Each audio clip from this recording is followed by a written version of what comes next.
The final sound wasn't the scream, it was the thump. A heavy, wet final sound, like a sack of wet cement dropped onto a hardwood floor. It was the sound of a life being punctuated, not ended. The shears, heavy and industrial, felt righteous in the killer's hand. They were an instrument of creation, meant to shape silk and satin into dreams. Tonight, they had unmade one. Detective Monique Dawson, Mo to the few she let close, felt the oppressive August humidity of Atlanta cling to her skin the moment she stepped out of her unmarked Crown Vic. The air was thick with the scent of hot asphalt and the distant sweet perfume of night-blooming jasmine, a combination that always spelled trouble in this city. The address was in Buckhead, a neighborhood where the money was so old it was practically fossilized, and the crimes were usually of the white-collar variety: embezzlement, fraud, bitter divorces played out with lawyers instead of blades. This was different.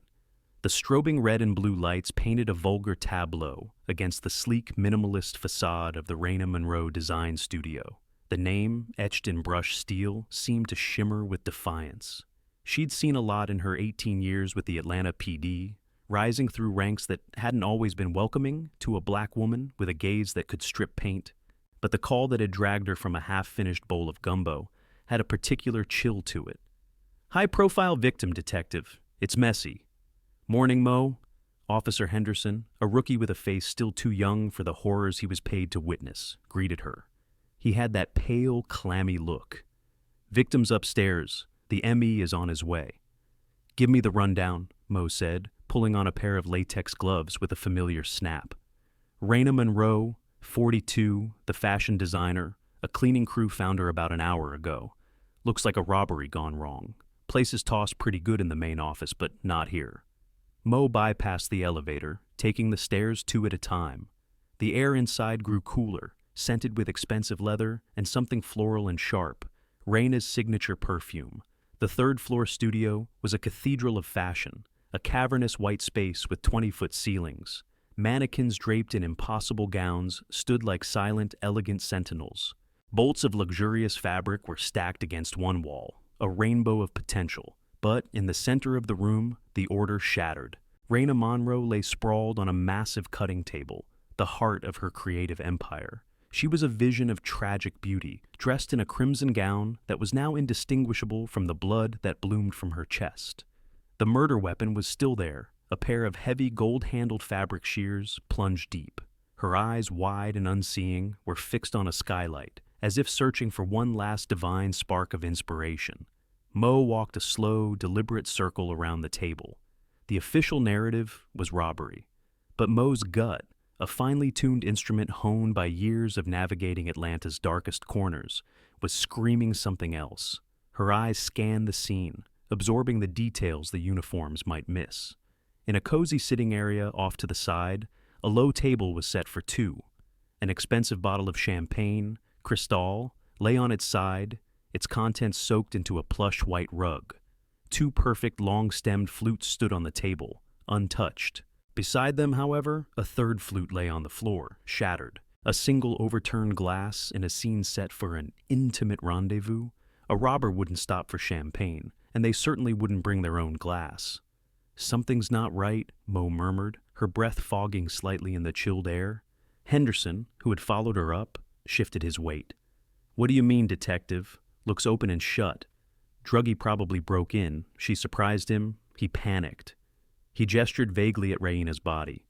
"You know, her lifestyle. Probably brought some rough trade back here." Mo's eyes narrowed. Her lifestyle. The coded language was as familiar as the humidity. Transgender, black, successful. A trifecta that made certain people deeply uncomfortable. It was a lazy narrative, an easy box to put a complicated, brutal death into. And it was almost certainly wrong. "The office was tossed, you said?" Mo asked, her voice flat. "Yeah, drawers pulled out, papers everywhere, but her purse is right there." He pointed to a ridiculously expensive alligator skin bag sitting on a nearby chair. Mo carefully opened it. Inside was a wallet thick with cash and credit cards, a top-of-the-line smartphone, its screen spiderwebbed with cracks, and a set of keys. A robber who left behind a purse overflowing with $5,000 in cash and a phone worth another grand wasn't a robber. They were a performer, staging a scene. This wasn't a crime of opportunity. This was personal. The rage required to use those shears, to stab a person not once, but multiple times. The preliminary report from the first responder had noted defensive wounds on her arms, was intimate. This was a crime of passion, disguised clumsily as a crime of greed. And as Mo looked at the opulent, silent room, she knew the killer wasn't some random addict from off the street. The killer was someone Raina Monroe had invited into her sanctuary, someone she had trusted. The shattered glass wasn't a mistake, it was a message, an exclamation point to a conversation that had ended in blood. The morning light struggled to pierce the tinted windows of the studio, casting long, distorted shadows that made the mannequins look like mourners. The initial shockwave of the discovery had subsided, replaced by the cold, methodical hum of a homicide investigation. Mo Dawson moved through the space with a predator's patience, observing the dance of the crime scene unit as they dusted for prints and collected fibers. Her focus, however, was on the people, the living, the employees of Raina Monroe who now huddled in a nearby conference room, their faces a mixture of fear, grief, and something else Mo couldn't quite name. She started with the studio manager, a rail-thin man named Arthur who clutched a silk handkerchief and looked as if he might shatter.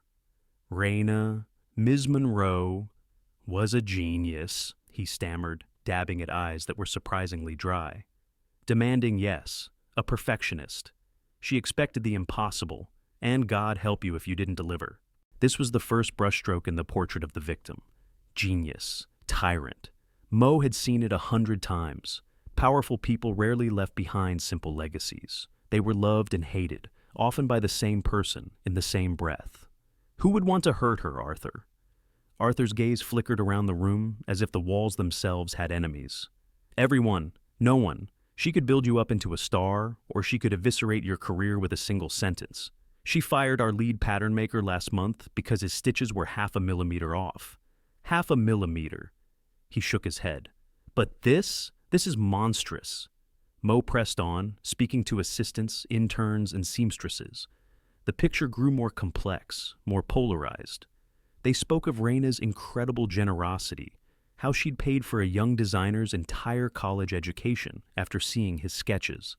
They also spoke of her cruelty, how she'd once thrown a $10,000 vase at an assistant who brought her the wrong brand of sparkling water. She was a fierce advocate for black talent in an industry that was still overwhelmingly white, a crusader who broke down doors. One story in particular stood out. A young logistics coordinator, her voice trembling, recounted an incident from a few months prior. This fabric supplier, a man we'd worked with for years, made a comment. Something stupid. He saw a picture of Raina from before her transition, and said something like, "He cleans up nice as a woman." He thought he was being complimentary. The girl swallowed hard. Raina overheard him. She didn't yell. It was worse. She got very, very quiet. She walked up to him and said, "My journey is not a costume, and my identity is not a compliment you get to bestow. Your services are no longer required." She blacklisted him, ruined him, all with a whisper. The story resonated with Mo. Raina Monroe wasn't just a victim, she was a fighter, a woman who had battled for her space, for her identity, and who demanded respect with the ferocity of a lioness. Such a person collected enemies as easily as they collected accolades. The key to the case, Mo knew, was in the smashed smartphone. The damage was severe, targeted. Someone had stomped on it, trying to destroy the secrets it held. "Get this to the tech lab," she told a forensics officer. "I want everything they can pull from it.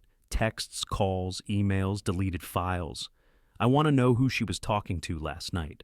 While her team worked, Mo turned her attention to the family. Raina was married to Julian Perry, a renowned photojournalist currently on assignment in Chicago.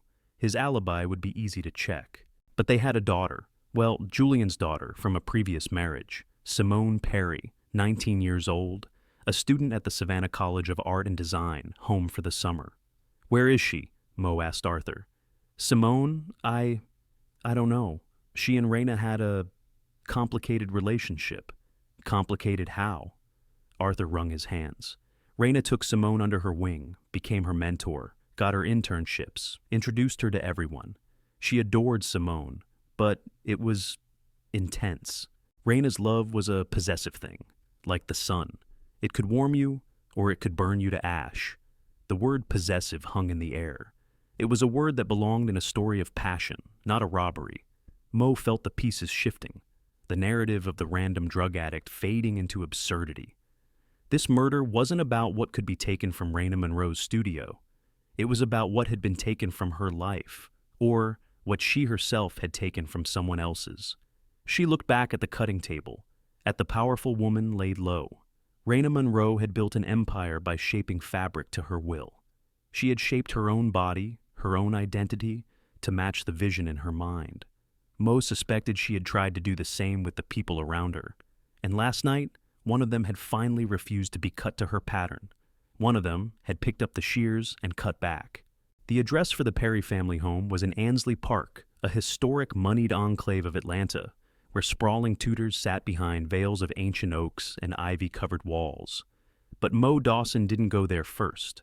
A quick check of Simone Perry's recent credit card activity had produced a single, unusual transaction from the night before, a co-pay at a 24-hour crisis counseling center in Midtown. It was an odd place for the daughter of a millionaire to be at 2 a.m. The center was a stark contrast to Raina's opulent studio. It smelled of antiseptic and stale coffee. The lighting was fluorescent and unforgiving. Mo found Simone Perry in the small, Spartan waiting area. She was curled into a plastic chair, looking small and fragile. She wore an oversized gray hoodie, the hood pulled up, and she was staring blankly at the scuffed linoleum floor. She looked nothing like the glamorous young socialite Mo had seen in online photos, posing confidently next to her stepmother at gallery openings. "Simone Perry?" Mo's voice was gentle, but Simone still flinched as if struck. She looked up. Her eyes were red-rimmed and puffy, but the shocking thing was their emptiness. There was no terror, no confusion, just a profound, hollowed-out exhaustion. It was the look of a soldier after a long and brutal war. "I'm Detective Dawson, Atlanta PD," Mo said, showing her badge. "I need to talk to you about your stepmother, Raina Monroe." Mo had delivered this news more times than she could count. The reactions varied: screams, fainting, angry denial. But there was always a powerful, immediate surge of emotion. From Simone, there was nothing. A slow blink, a slight tremor in her hands. She didn't ask what happened. She didn't ask if Raina was okay. "There was an incident at her studio this morning," Mo continued, watching the girl's face for any flicker of a genuine response. "I'm very sorry to tell you that she's passed away." Simone simply stared at her. The silence stretched, thick and uncomfortable. Finally, she ran a hand over her face, a gesture that seemed learned rather than felt.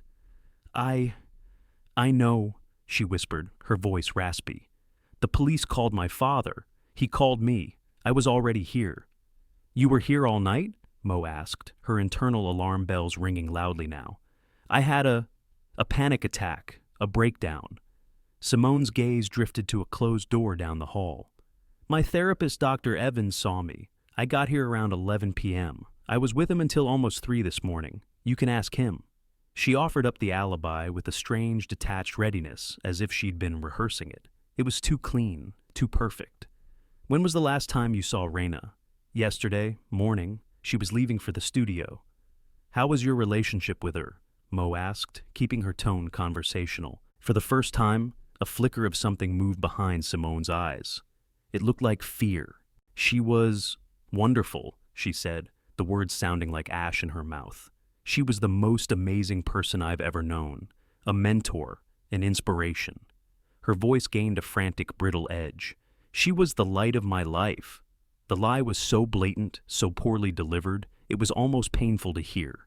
It was the kind of thing someone says when they are desperate to convince themselves, not the police. Mo knew, with a certainty that settled deep in her bones, that this girl was hiding something monumental.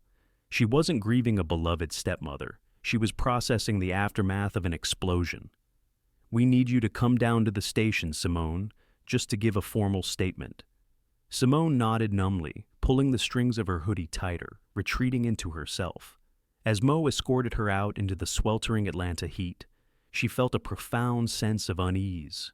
The medical examiner's preliminary estimate had placed the time of death between midnight and 3 a.m., and the exact window Simone was alibied for. It was possible she was just a traumatized young woman, struggling to cope with a horrific loss. But Mo's instincts told her otherwise. Simone Perry wasn't just a witness to this tragedy. She was at its epicenter. Her tears might have been real, but Mo suspected they weren't for Raina. They were for herself. Whatever had happened in that studio, whatever secret had led to Raina Monroe's brutal death, Mo was sure that it had started, or ended, with the fragile, broken girl walking silently beside her. The interview room at the precinct was a sterile beige box designed to make people feel exposed. Simone Perry sat at the small metal table, looking even smaller than before. She answered Mo's questions in a quiet monotone, repeating her timeline, reiterating her love and admiration for Raina. It was like talking to a pre-recorded message. Mo was just about to press harder, to poke at the cracks in the girl's story, when the door to the observation room flew open with enough force to rattle the two-way mirror. A young woman strode into the room, radiating an energy so fierce it seemed to suck the air out of the space. She had a cascade of intricate braids dyed a deep indigo, sharp, intelligent eyes, and a look of pure, unadulterated fury on her face. "What the hell is going on here?" she demanded, her voice a low, dangerous growl.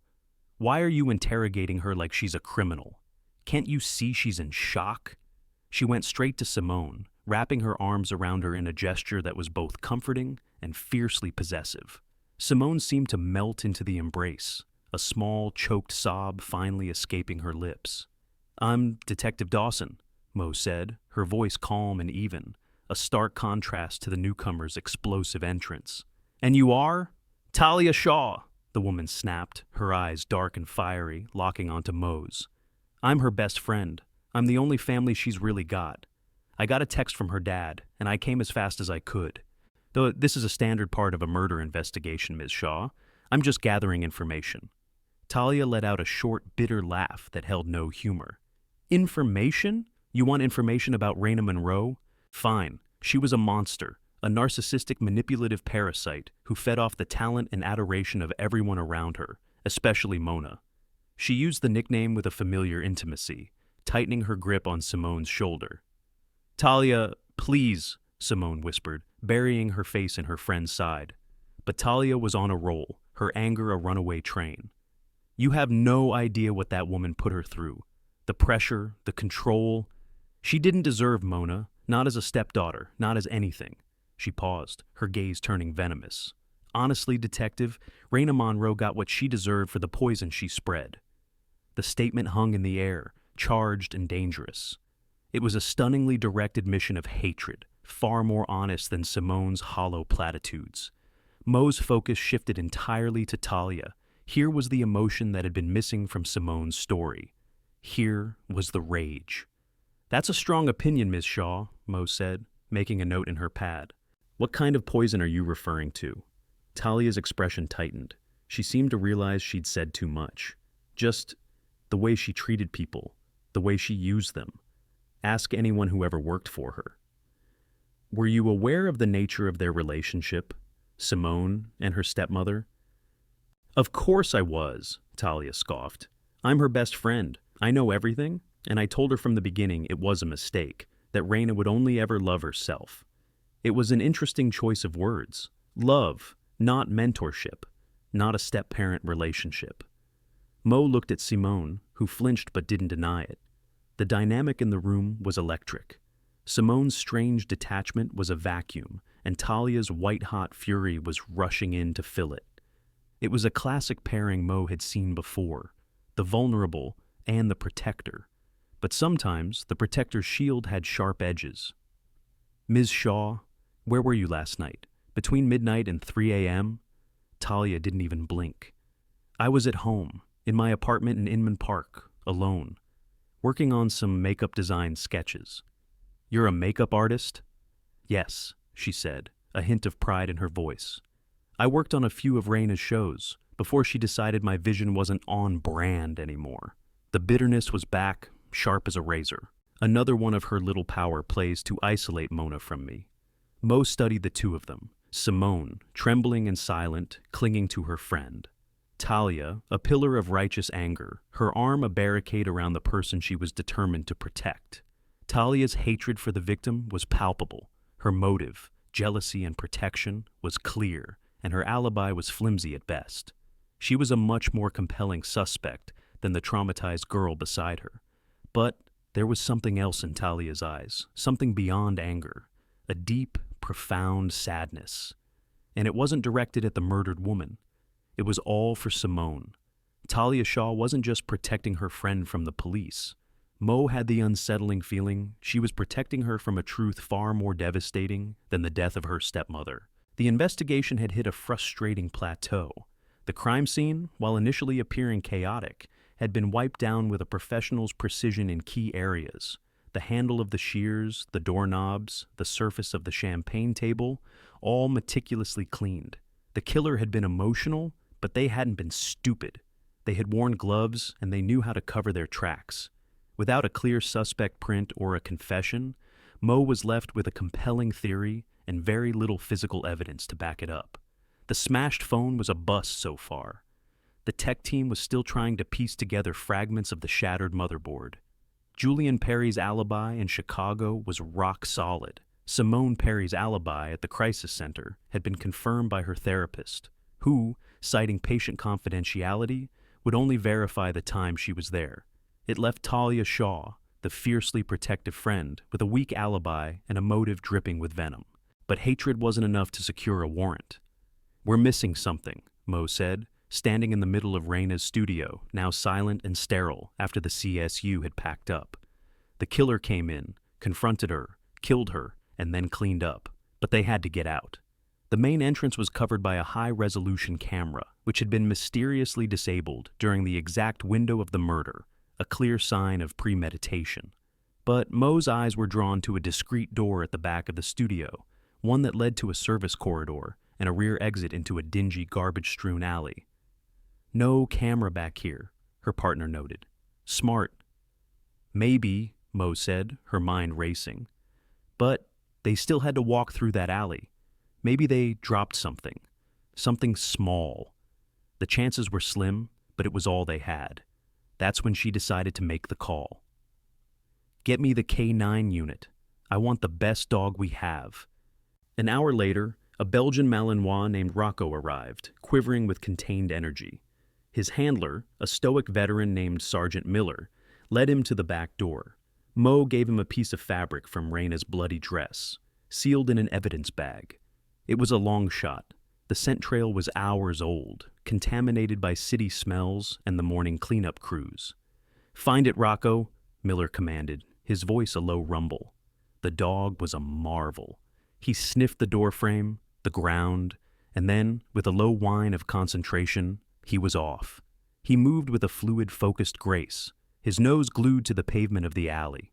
He ignored a half-eaten pizza and a dead rat, his entire being concentrated on an invisible thread of scent. Mo and the team followed at a respectful distance, the only sound the soft padding of Rocco's paws and the jingle of his collar. The trail led them out of the alley and onto a side street. Rocco led them 2 blocks, past darkened storefronts and shuttered cafes. Then he made a sharp right and stopped dead at a bus stop shelter. The plexiglass was grimy, the bench tagged with graffiti. Rocco began sniffing frantically around the base of a trash receptacle next to the bench. He pawed at the metal can, whining with excitement.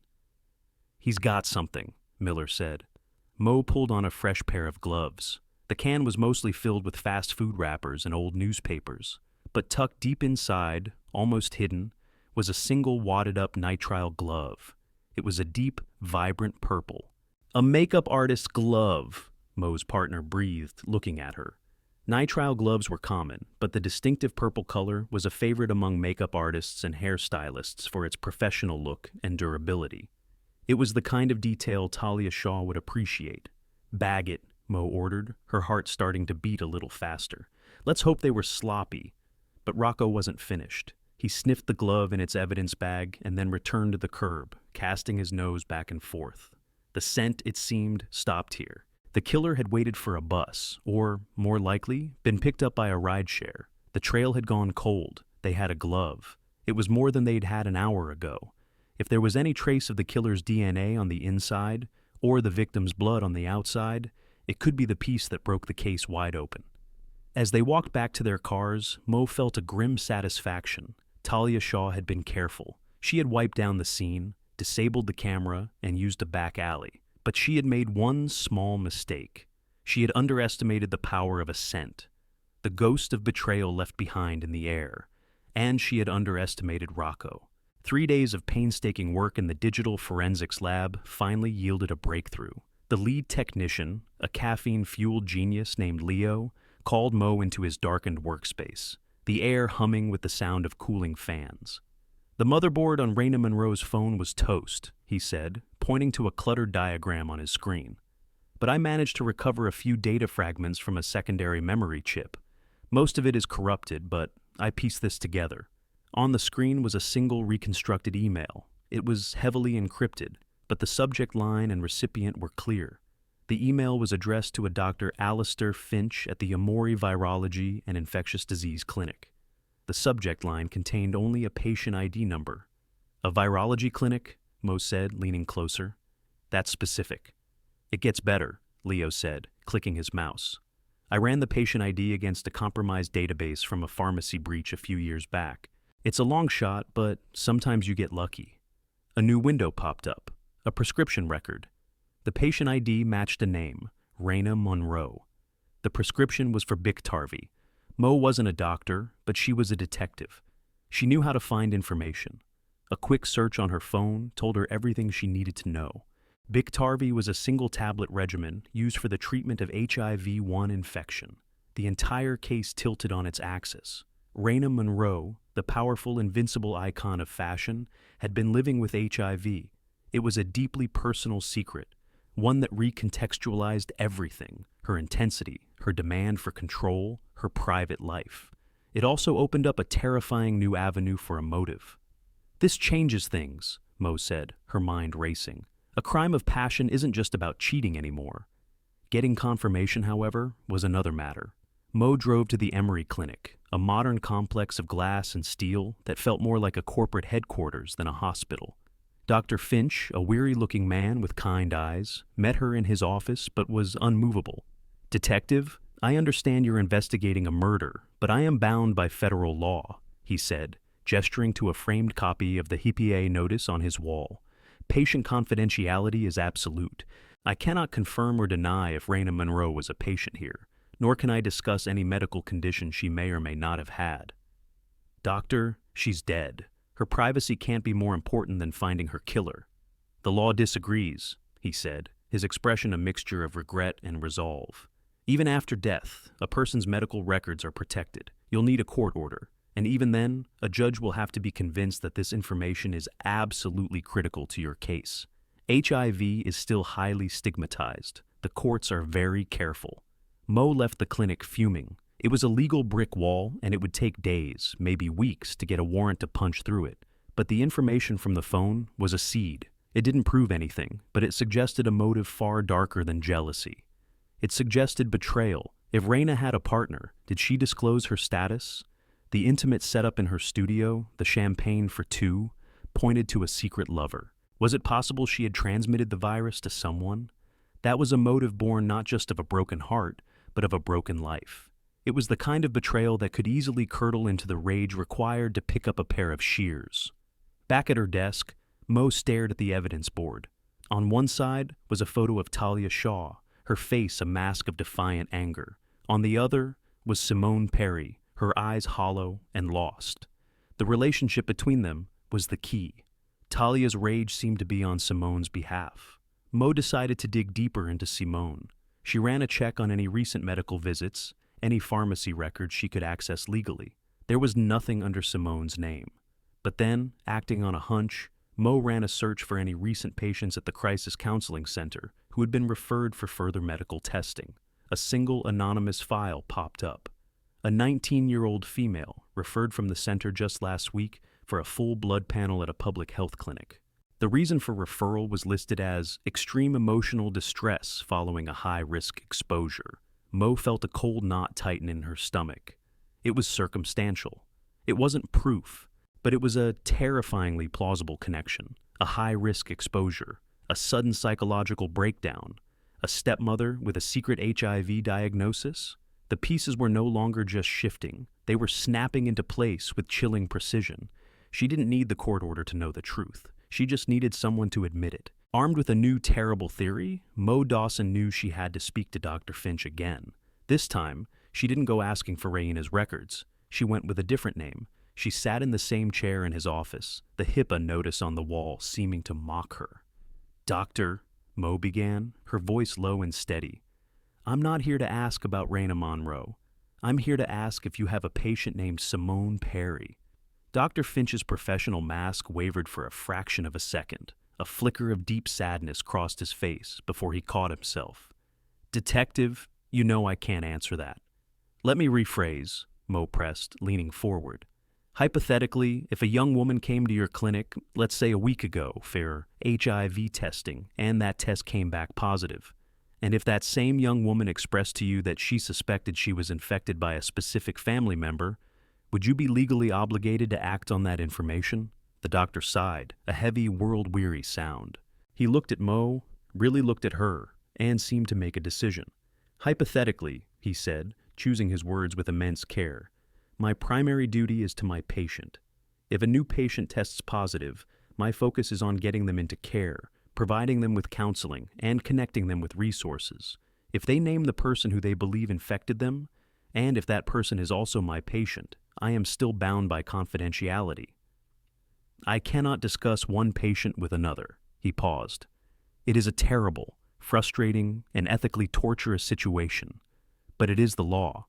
He hadn't confirmed a thing, but his pained expression and carefully chosen words told Mo everything she needed to know.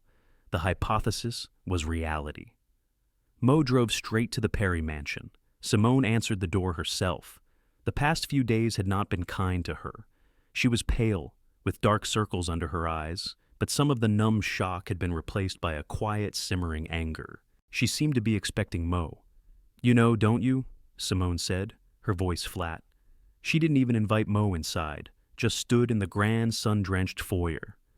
"I know about Raina's diagnosis," Mo said softly, "and I know about yours." The dam broke. Simone crumpled, not with loud, theatrical sobs, but with silent, wrenching tears that shook her entire body. Mo led her to a chair, and the whole story came pouring out, a torrent of pain and betrayal. "It started about a year ago," she whispered, her voice cracking. "My dad was away so much. It was just me and Raina. At first she was just my biggest cheerleader. She believed in my art. She told me I was brilliant." Simone looked up, her eyes filled with a self-loathing that was painful to witness. "She made me feel seen, and I was so stupid. I fell in love with her." The affair had been a whirlwind of secret meetings, lavish gifts, and intoxicating praise. Raina had controlled every aspect of Simone's life, framing it as mentorship, as love. Simone, young and impressionable, had seen it as a grand romance. The discovery had been accidental. A week ago, she'd seen a notification on Raina's phone for a prescription refill. The name of the drug, Biktarvy, was unfamiliar. A quick, curious Google search had shattered her world. "I found everything," Simone choked out. Emails from her doctor, lab results saved in a hidden folder on her laptop. She'd known for almost 4 years. 4 years. And she never said a word. She never used protection. She told me she was clean. The betrayal was staggering. It wasn't just infidelity, it was a profound violation. An act of unimaginable cruelty disguised as affection. Simone had gotten tested immediately, her heart filled with a sick dread. The positive result had been both a confirmation and a death sentence. "That's why you were at the crisis center," Mo stated, the pieces now forming a complete, heartbreaking picture. Simone nodded. "I was supposed to meet her that night, at the studio. I was going to confront her, to ask her why, but on the way there, I couldn't breathe. All I could see was her face, smiling at me, lying to me. I had a full-blown panic attack in the Uber. I called Dr. Evans, and he told me to come straight to the center." "Did you tell anyone else about this, Simone? About the diagnosis? About the affair?" Simone hesitated for a long moment, twisting the hem of her shirt. "Only one person," she whispered, her voice barely audible. "I told Talia. I tell her everything." And there it was, the final crucial link. Simone was the victim. Raina was the perpetrator. But Talia was the avenger. "What did Talia say when you told her?" Mo asked, her voice gentle but firm. Simone looked away. "She was furious. I've never seen her so angry. She said Raina was a monster who deserved to die. I begged her not to do anything. I told her I would handle it. I told her about the meeting at the studio." A look of dawning horror spread across Simone's face as the implication of her own words hit her. "Oh, God. You don't think she wouldn't... Would she?" The roar of a landing jet at Hartsfield-Jackson was the sound of Julian Perry's world ending, though he didn't know it yet. He had spent the last 3 days in a fog, fielding calls from the police and the press from his hotel room in Chicago, his mind unable to process the brutal fact of his wife's murder. Now, as he walked through the terminal, the humid Atlanta air felt heavy with dread. Mo met him in a private room at the airport precinct. Julian Perry was a tall, distinguished man with kind eyes that were now clouded with exhaustion and grief. He looked like a man who had spent his life documenting the world's tragedies, only to come home and find the biggest one waiting in his own house. His alibi was airtight. He had been the keynote speaker at a gallery opening in Chicago, attended by over 200 people on the night of the murder. There were photos, press clippings, and dozens of witnesses. He was not a suspect. He was another victim. "Detective, please," he said, his voice ragged. "Just tell me you know who did this to her. Raina, she could be difficult, I know, but she didn't deserve this." Mo took a deep breath. There was no easy way to do this. "Mr. Perry," she began, her voice filled with a compassion she rarely allowed herself to show. "This investigation has uncovered some very sensitive information. It concerns Raina, and it concerns your daughter, Simone." Over the next 20 minutes, Mo laid it all out. The secret affair, Raina's HIV status, the deliberate malicious infection of his own daughter. She watched as Julian's grief morphed, curdling into disbelief, then horror, and finally into a terrifying volcanic rage. The kind eyes hardened into chips of obsidian. He didn't speak, but his hands clenched into white-knuckled fists on the table, his entire body vibrating with fury. When he finally looked up, the man who had been grieving his wife was gone. In his place was a father who had just learned his child had been poisoned by the person he'd trusted most. "That woman," he hissed, the words dripping with a venom that made Mo's skin crawl. "I brought her into my home, into my daughter's life." He slammed his fist on the table, the sound echoing in the small room. "If she wasn't already dead, Detective, I swear to God I would kill her myself." Mo let him vent. The rage was understandable, necessary, but she needed more from him. "Mr. Perry, I need you to focus. We believe someone else may have acted on that same impulse." Simone told her best friend, Talia Shaw, everything. Julian's head snapped up, his focus returning. "Talia?" He ran a hand through his salt and pepper hair. "Talia and Mona have been inseparable since they were kids. Talia's always been watchful over her." "Watchful, or something more?" Mo prodded gently. Julian stared at the wall, his mind clearly replaying years of memories, re-examining them through this new, horrific lens. "I always thought she was a great friend, protective, fiercely loyal." He paused, a look of dawning realization on his face. "But there was always an intensity there, the way she looked at Mona when she wasn't paying attention, the way she bristled whenever Mona dated someone in high school." He shook his head slowly.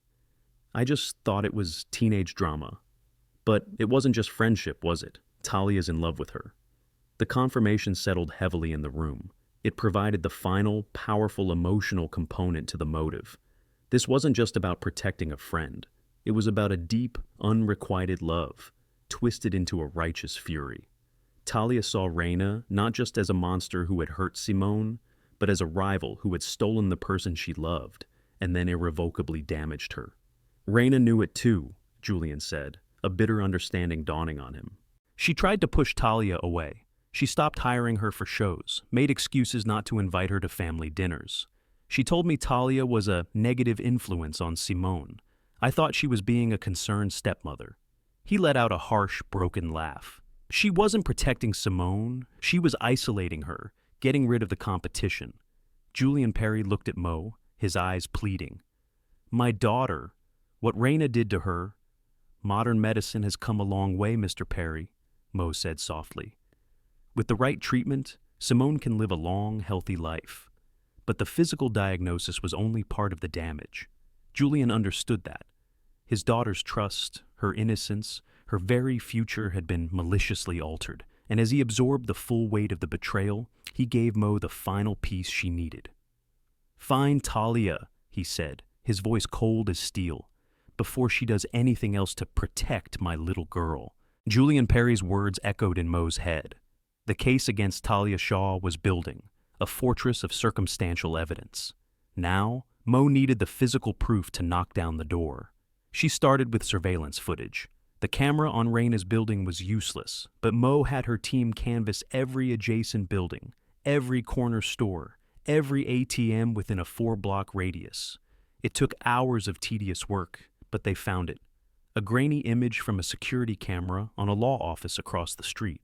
The timestamp read 11:52 p.m. on the night of the murder. A lone figure, slender and agile, could be seen slipping into the service alley behind Raina's studio. The figure wore a dark hoodie, but for a split second they turned their head and the camera caught the unmistakable glint of deep indigo braids under a street lamp. It was Talia. That was enough. Mo got the search warrant. Talia's apartment in Inman Park was in a trendy renovated warehouse building. It was a space that screamed artist. Canvases leaned against exposed brick walls, professional makeup kits were meticulously organized on shelves, and a large, stunningly beautiful portrait of Simone Perry dominated the living room. The air in the apartment was thick with the acrid chemical smell of bleach, a red flag waving violently. She cleaned, Mo stated, pulling on a fresh pair of gloves. Tear this place apart. I want every drain checked, every piece of clothing in the laundry, every trash can. The search was methodical. The team found recently purchased bottles of industrial-strength cleaner under the sink. The shower drain trap contained a single, dyed indigo hair. It was all incriminating, but still not a smoking gun. Then, one of the younger officers, a detective named Ruiz, noticed something in the bedroom. The hardwood floor was old, with wide planks. One plank, near the bedside table, didn't sit quite flush with the others. Using a pry tool from his kit, Ruiz carefully lifted it. Beneath it, nestled in the dark, dusty space, was a small leather-bound journal. Mo took the journal and opened it. Talia's handwriting was a neat, precise script that stood in stark contrast to the turbulent emotions filling the pages. The entries chronicled her growing obsession and hatred for Raina, and her all-consuming love for Simone, whom she always referred to as Mona. Mo flipped through the pages, her stomach tightening with each entry. October 12th. Mona told me about her and R tonight. I knew it. I saw the way that Viper looks at her. It's not love, it's ownership. Mona deserves someone who will cherish her, not collect her like one of her ugly handbags. November 5th. R humiliated me in front of the whole team today. Said my designs were pedestrian. The worst part was seeing the pity in Mona's eyes. I don't want her pity. I want her to see the truth. The entries grew darker as they got closer to the present day. Mo's breath caught when she reached an entry from a week ago. August 14th. Mona knows. The test came back. That monster. That filthy, evil monster. How can you know you carry a plague inside you and not tell the person you sleep with? How can you put the person you claim to love in that kind of danger? Mona is a ghost. I've never seen her so broken. She's going to meet R to talk. You don't talk to a cancer. You cut it out.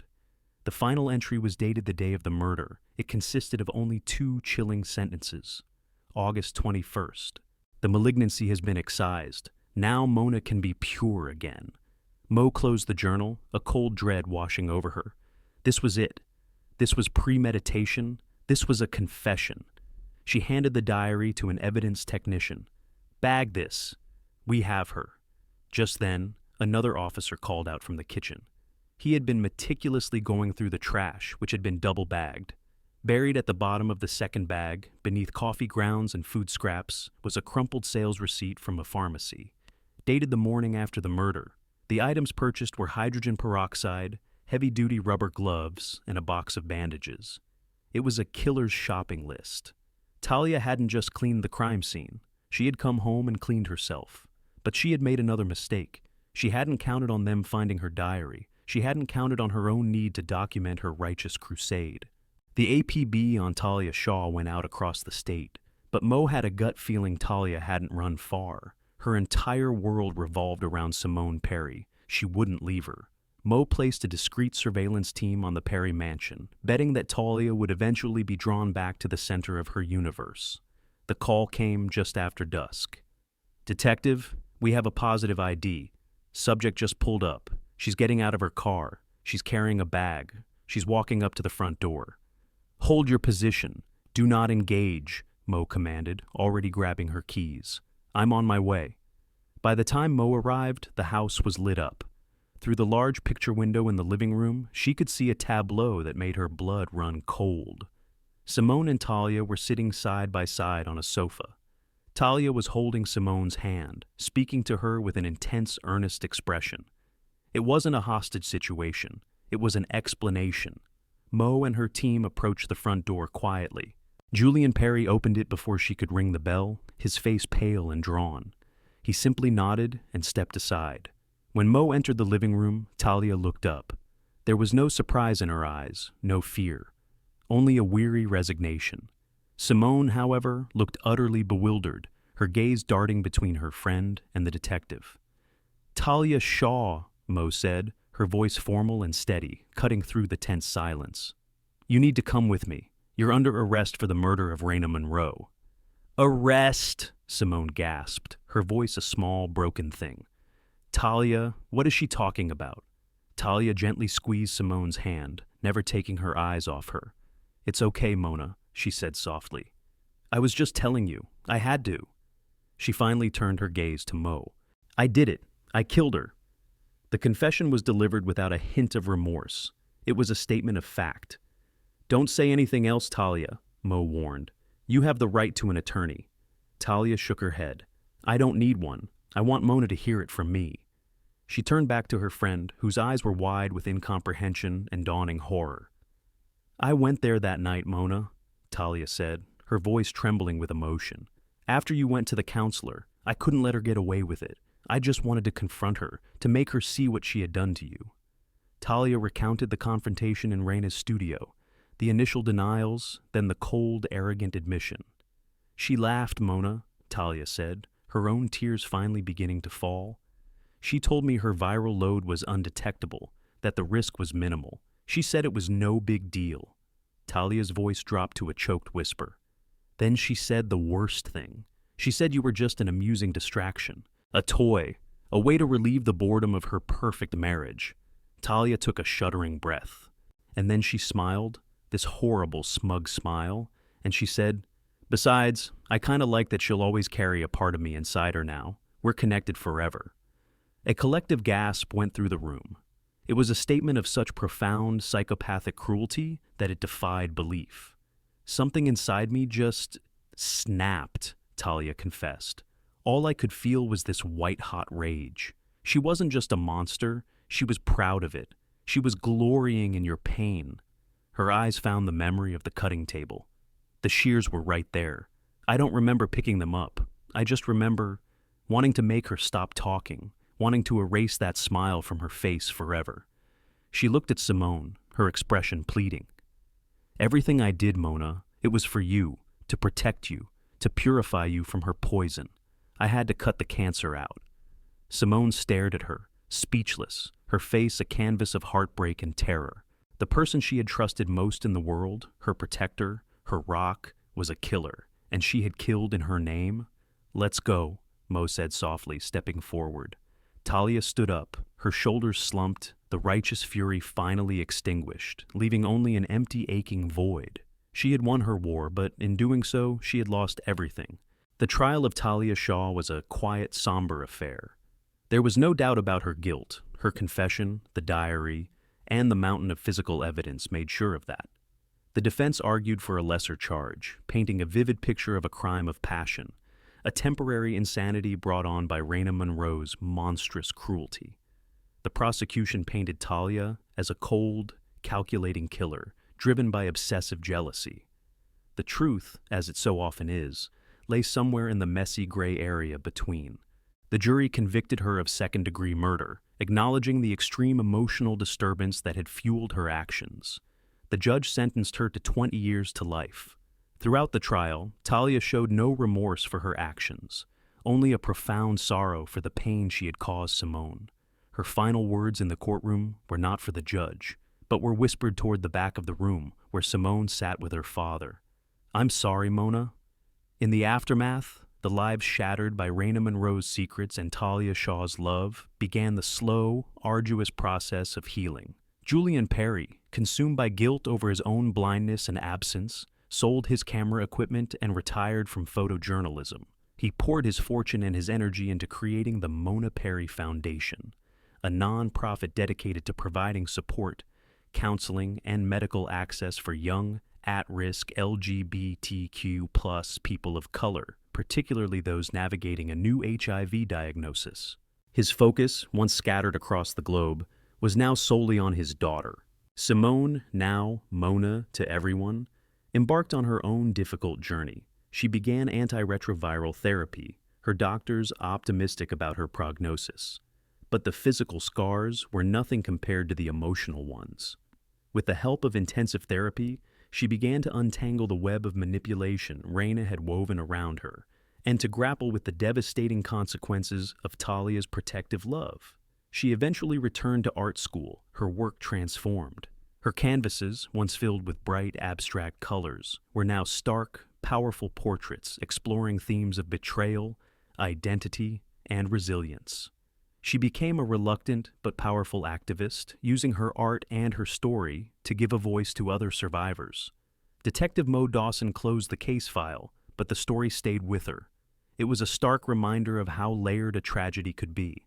It wasn't a simple case of good versus evil. It was a chain reaction of pain.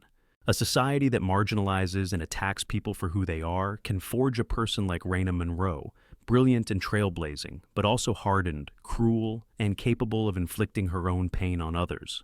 A love born of innocence like Simone's could be twisted into a weapon of control, and a love born of fierce protection like Talia's could curdle into a destructive, murderous force.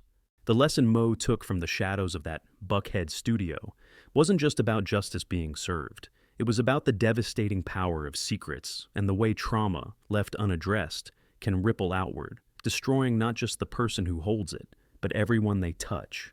The world was full of tangled stories and broken people, but sometimes, in rare moments, bringing the truth into the light, no matter how ugly, was the first step toward healing. And for Mo, that was enough to keep her fighting, to keep her searching for the truth in the humid, jasmine-scented darkness of the Atlanta night.